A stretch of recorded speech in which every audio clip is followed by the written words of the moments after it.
Hello viewers, welcome to Bhavani కథల ప్రపంచం. ఈ స్టోరీ మీకు నచ్చినట్లయితే నా ఛానల్ని సబ్స్క్రైబ్ చేసుకొని నన్ను ప్రోత్సహించండి వ్యూవర్స్. అలాగే అప్డేట్ కింద హైప్ ఆప్షన్ కనిపిస్తే తప్పకుండా నా అప్డేట్కి హైప్ పాయింట్స్ ఇచ్చి నన్ను ఎంకరేజ్ చేయండి వ్యూవర్స్. సరే, ఇక కథలోకి వెళ్ళిపోదాం. బాస్తో ఒకరోజు 25వ భాగం. శ్రీరామ్ పుట్టినరోజు వేడుకకు వచ్చిన పద్మనాభం తన పాటను ముగించిన అమ్మాయి నుండి మైక్ అందుకున్నాడు. ఈయనేం చెప్పాలనుకుంటున్నాడు అని అటుగా చూశాడు శ్రీరాజ్. 2 నుండి 3వ ఏట అడుగు పెడుతున్న శ్రీరామ్కి నా ఆశీస్సులు అందిస్తున్నాను. అలాగే పేదవాళ్లకు తక్కువ ఖర్చుతో ఆరోగ్యాన్ని అందించాలని శ్రీరాజ్ చేస్తున్న మంచి పనికి నేను అతన్ని అభినందిస్తున్నాను అనగానే, ఇప్పుడెందుకు చెప్తున్నారు అన్నట్లుగా శ్రీరాజ్ అతని వంక నొసలు ముడుస్తూ చూశాడు. కారణం ఉంది అన్నట్లుగా చూసి, నువ్వు సత్య భర్తగా పరిచయమయ్యి నాకు ఆప్తుడిగా మారావు. సత్య దారిలోనే నడుస్తూ మంచి పనుల దిశగా అడుగులు వేస్తున్నావు అనగానే, అందరూ కూడా ఇతను ఏం చెప్పాలని అనుకుంటున్నాడు అన్నట్లుగా అతని వంక చూస్తున్నారు. శ్రీరాజ్ సత్యకు విడాకులివ్వలేదు. సత్య తానెంచుకున్న సేవా కార్యక్రమాలను ఆటంకాలు లేకుండా కొనసాగించాలని తనకు తానుగా శ్రీరాజ్ జీవితం నుండి దూరంగా వెళ్ళిపోయింది. శ్రీరాజ్ ఒంటరిగా మిగిలిపోవడం నచ్చక నేనే దగ్గర ఉండి వీళ్ళ పెళ్లి చేయించాను అని ఇంకా చెప్తున్నాడు. అతని వివరణకు అవునా అన్నట్లుగా కొంతమంది ముఖాలు తెరిపిన పడ్డాయి. కానీ అయితే మా పిల్ల ఉంది కదా, శ్రీరాజ్కిచ్చి పెళ్లి చేయొచ్చు కదా, సంబంధం గురించి మమ్మల్ని అడగచ్చు కదా, ఈవిడగారే దొరికిందా అని ఇంకా కొంతమంది నిత్య వంక అసూయగానే చూస్తున్నారు. అయితే శ్రీరాజ్ కూడా సత్యలానే మంచి పనులు మొదలుపెట్టాడు.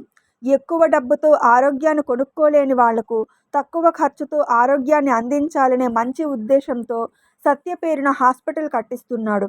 అందుకు అందరం అతన్ని అభినందించే తీరాలి.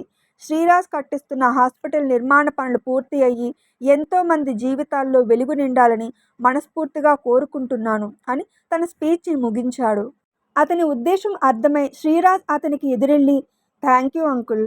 నెమ్మదిగా నిత్య పట్ల అందరిలో మార్పు వస్తుందనుకున్నాను. అయితే మార్పు ఇప్పుడే మొదలవ్వాలి అన్నట్లు మీరు ఆమెలో న్యూనత పోయేలా మాట్లాడారు. అలాగే అందరికీ విషయం అర్థమయ్యేలా చెప్పారు. చాలా థ్యాంక్స్ అన్నాడు. నువ్వు నీ బిడ్డ ఇంత సంతోషంగా ఉండడానికి కారణమైన నిత్య గురించి మనమే కదా అందరికీ అర్థమయ్యేలా చెప్పాలి. నువ్వు కొడుకు ఫంక్షన్ కోసం పిలవడానికి వచ్చినప్పుడే నీ ముఖంలో ఈ నవ్వు చూసి నాకు ఎంతో సంతోషంగా అనిపించింది. దానికి కారణమైన ఆమె కూడా ఎప్పుడూ ఆనందంగా ఉండాలి కదా అన్నాడు. అవును అన్నట్లుగా చూసి అంతలోనే బాధగా ముఖం పెడుతూ, నిజంగా సత్య గురించి మీకేం తెలియదా అని జాలిగా అడిగాడు. తెలియదు శ్రీరాజ్. అయితే కొన్ని విషయాలు మనకు చేరకుండా ఉంటేనే బాగుంటుంది. సరే, ఇక నేను బయలుదేరుతాను అన్నాడు.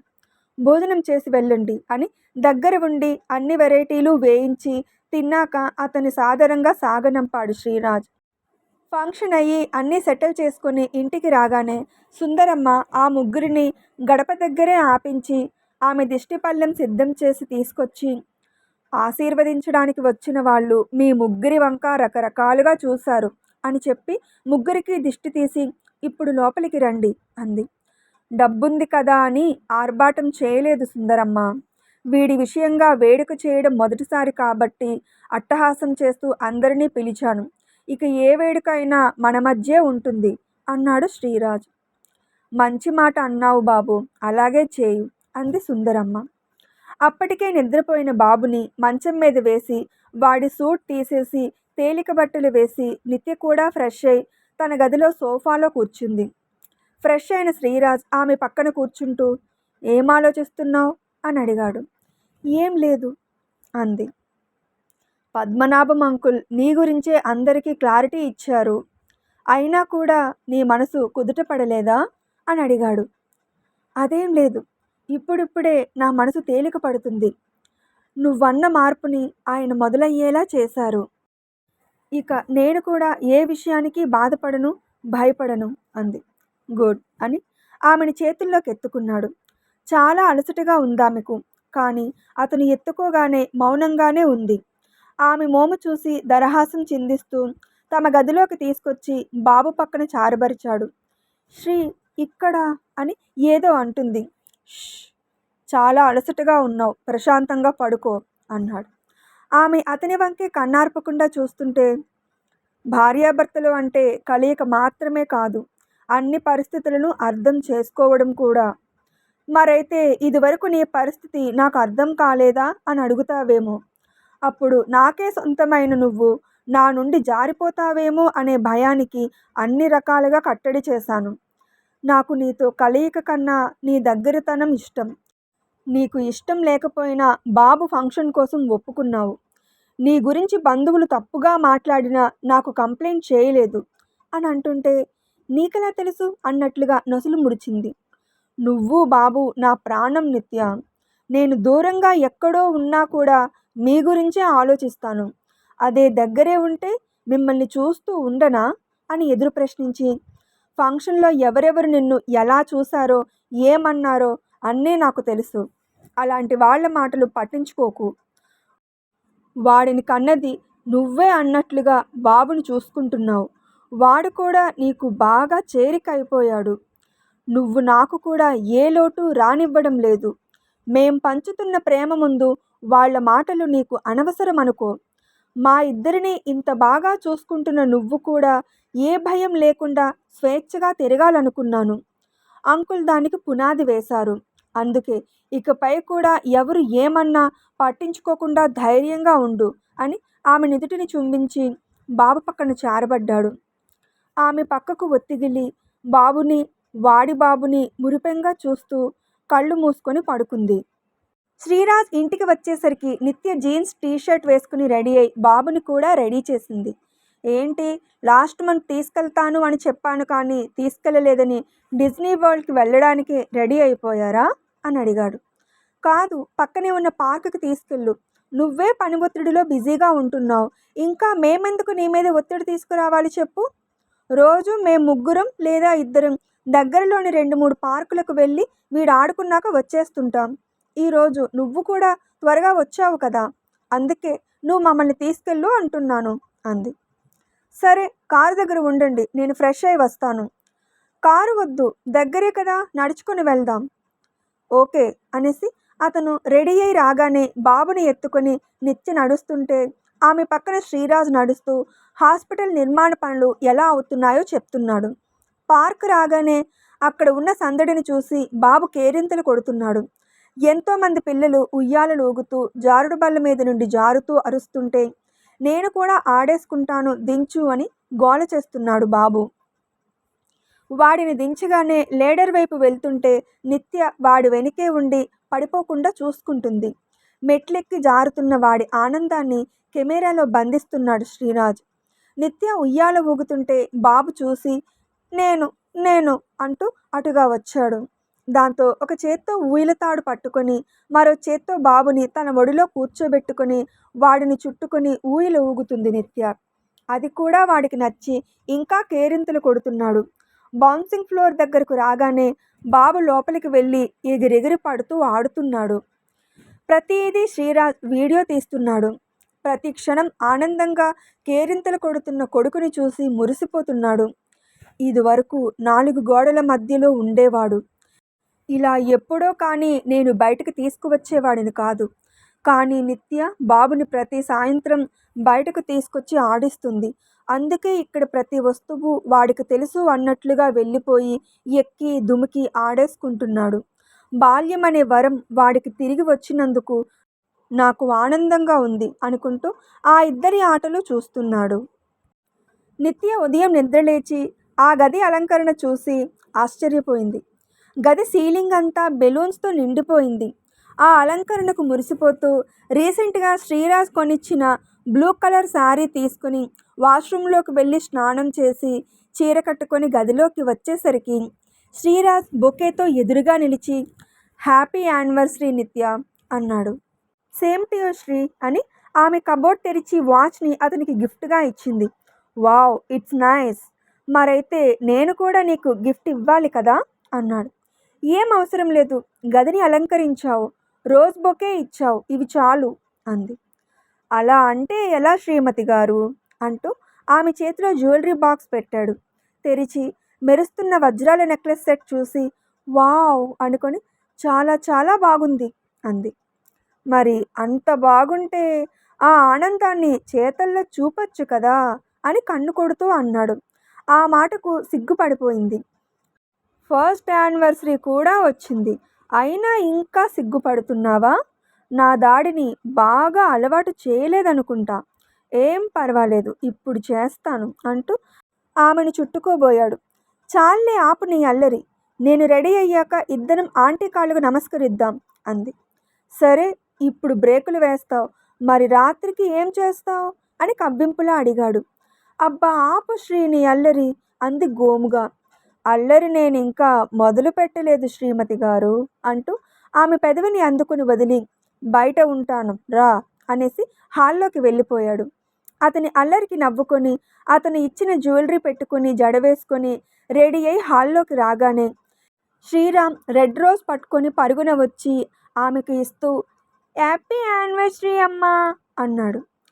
మోకాళ్ల మీద కూర్చొని బాబుని గుండెలకు హత్తుకుని బుగ్గలు ముద్దాడి థ్యాంక్ యూ బంగారం అంది. తర్వాత ఇద్దరూ సుందరమ్మ దగ్గరకు వచ్చి మమ్మల్ని ఆశీర్వదించండి అంది నిత్య.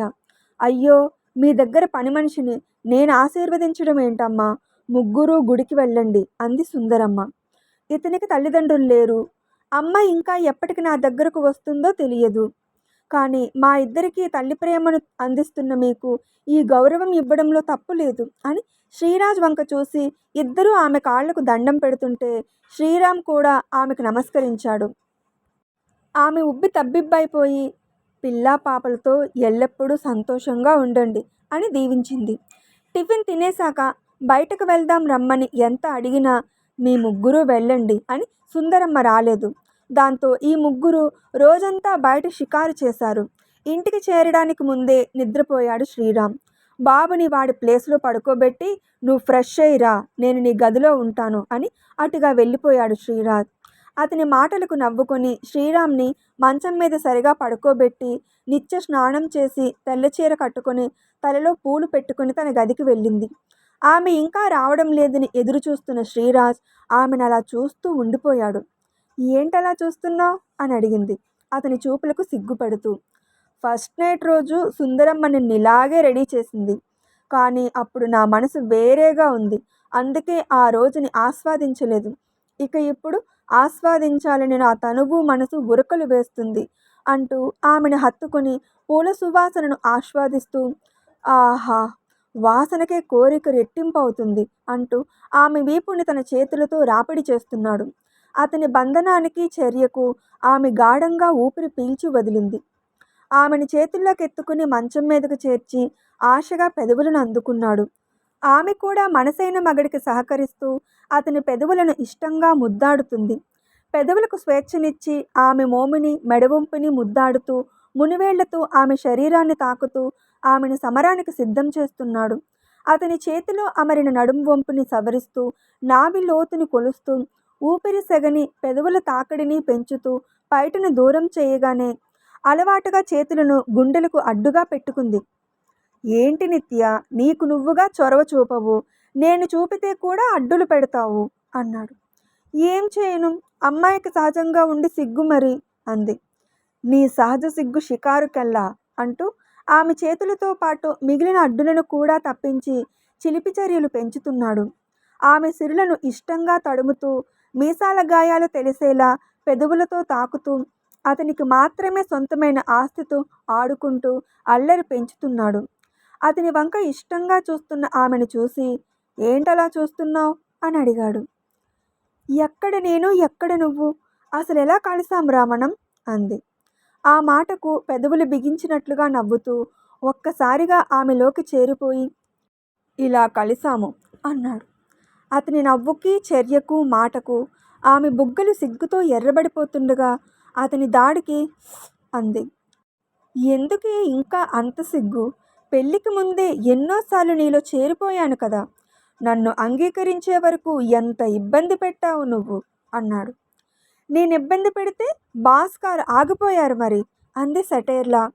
ఈ ప్రాపర్టీ నాకే సొంతమైనప్పుడు ఎందుకు ఆగుతాం, అందుకే ఇలా ఇలా ఇంకా ఇంకా చొచ్చుకుపోయాను, ఎప్పటికీ చొచ్చుకుపోతాను అంటూ ఆమెను మరింతగా అతనికి అదుముకొని ఆమెలో వేగంగా కదులుతున్నాడు.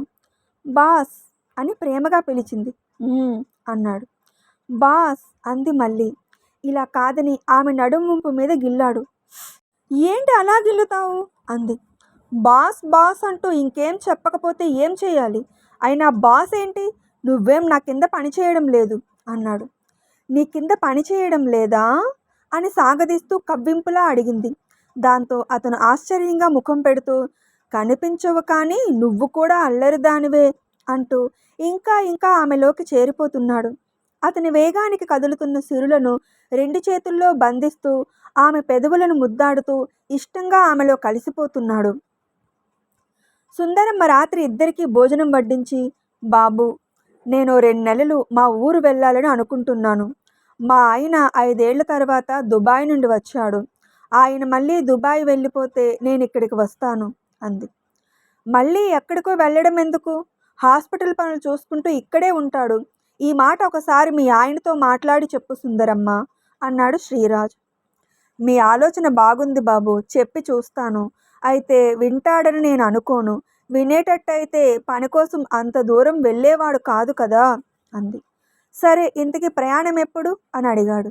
ఎల్లుండ బాబు అంది. దాంతో నిత్య వైపు చూశాడు. వెళ్ళని అన్నట్లుగా చూసింది. సరే అన్నాడు. పడుకోవడానికి మంచం మీదకి చేరి, ఇంట్లో పనికి ఎవరినైనా పెడతాను అన్నాడు శ్రీరాజ్ నిత్యతో. ఆ అవసరం లేదు. ముగ్గురికి పనివాళ్ళు ఎందుకు చెప్పు? ఆంటీ ఉన్నా కూడా నేను అన్ని పనులు చేసుకుంటున్నాను. పర్వాలేదు, నేను మేనేజ్ చేసుకుంటాను అంది. నీ ఇష్టం అనేశాడు. సుందరమ్మ లగేజ్ సర్దుకుంటుంటే నిత్య వచ్చి ఆమెకు కొంత డబ్బిచ్చింది. జీతం ఇస్తున్నారు కదా, మళ్ళీ ఇవ్వెందుకమ్మా అంది. ఉండని ఆంటీ, నువ్వు మాకు ఇంట్లో మనిషితో సమానం. మరి ఇంటి మనిషి ఊరు వెళ్తుందంటే ఖర్చులకు అవసరాలకు డబ్బులు ఇవ్వకూడదా ఏంటి అంది. నీది చాలా మంచి మనసు తల్లి అనేసి అన్నీ సర్దేసి హాల్లోకి వచ్చేసరికి శ్రీరాజ్ ఇంటికి వచ్చి, అన్నీ సర్దేసుకున్నట్లేనా, బయలుదేరడమేనా అని అడిగాడు. అన్నీ సిద్ధం బాబు. సరే పద, నేను బస్ స్టేషన్లో డ్రాప్ చేస్తాను. మీకెందుకు బాబు శ్రమ? అనవసరంగా నా కోసం పని మానుకొని వచ్చారు. నేను వెళ్ళిపోతాను బాబు. ఇందులో శ్రమ ఏం లేదమ్మా. నిత్య వచ్చే వరకు నన్ను నా బిడ్డను కంటికి రెప్పలా చూసుకున్న నీ కోసం ఏం చేసినా తప్పు లేదు అన్నాడు. మీ మంచి మనసుకి అంతా మంచే జరుగుతుంది బాబు అని శ్రీరామ్ని ఎత్తుకొని ముద్దులాడి, వెళ్ళొస్తాను అంది. నువ్వు వెళ్ళి తాతని తెచ్చే అన్నాడు బాబు. దాంతో మరింతగా వాడిని ముద్దులాడి, అలాగే తీసుకొస్తాను అనేసి నిత్యకు చెప్పి లగేజ్ తీసుకుని బయలుదేరింది. బస్ స్టేషన్ దగ్గర కారు ఆగాక సుందరమ్మ దిగబోతుంటే ఆమె చేతిలో కొంత డబ్బు పెట్టాడు శ్రీరాజ్. అయ్యో, ఇంత డబ్బు ఎందుకు బాబు? అమ్మాయి ఇచ్చింది. ఏం, అమ్మాయి ఇస్తే నేను ఇవ్వకూడదా? ఉండని, ఖర్చులకు పనికి వస్తుంది అనేసి కారు దిగి లగేజ్ అందుకొని ఆమె ఎక్కాల్సిన బస్ దగ్గరకు తీసుకొచ్చి జాగ్రత్తలు చెప్పి బస్ ఎక్కించాడు. వెళ్ళొస్తాను బాబు, మీ ముగ్గురు జాగ్రత్త అని ఆమె ఖాళీ సీట్లో కూర్చోగానే శ్రీరాజ్ ఇంటికి బయలుదేరిపోయాడు. ఇంకా ఉంది. సుందరమ్మ నిజంగా ఊరు వెళ్ళిందా లేక సత్య కోసం వెళ్ళిందా? హాస్పిటల్ పనులైతే వేగంగా పూర్తవుతున్నాయి. మరి వీళ్ళు అనుకున్న పనిలో విజయం సాధిస్తారో లేదో చూద్దాం. తర్వాత ఏం జరుగుతుందో తదుపరి భాగంలో విని తెలుసుకుందాం. స్టోరీ నచ్చితే కామెంట్ చేసి అప్డేట్కి లైక్ కొట్టి షేర్ చేయండి వ్యూవర్స్. అప్పుడే నా స్టోరీ ఎక్కువ మందికి చేరుతుంది. అలాగే స్టోరీ వింటున్న అందరూ నా ఛానల్ని సబ్స్క్రైబ్ చేసుకుని నన్ను ప్రోత్సహించండి వ్యూవర్స్. అప్డేట్ కింద హైప్ ఆప్షన్ కనిపిస్తే తప్పకుండా నా అప్డేట్కి హై పాయింట్స్ ఇచ్చి నన్ను ఎంకరేజ్ చేయండి వ్యూవర్స్. సరే, మరో స్టోరీ అప్డేట్తో మళ్ళీ మీ ముందుకు వస్తాను. అప్పటి వరకు సెలవు. Thanks for watching my videos.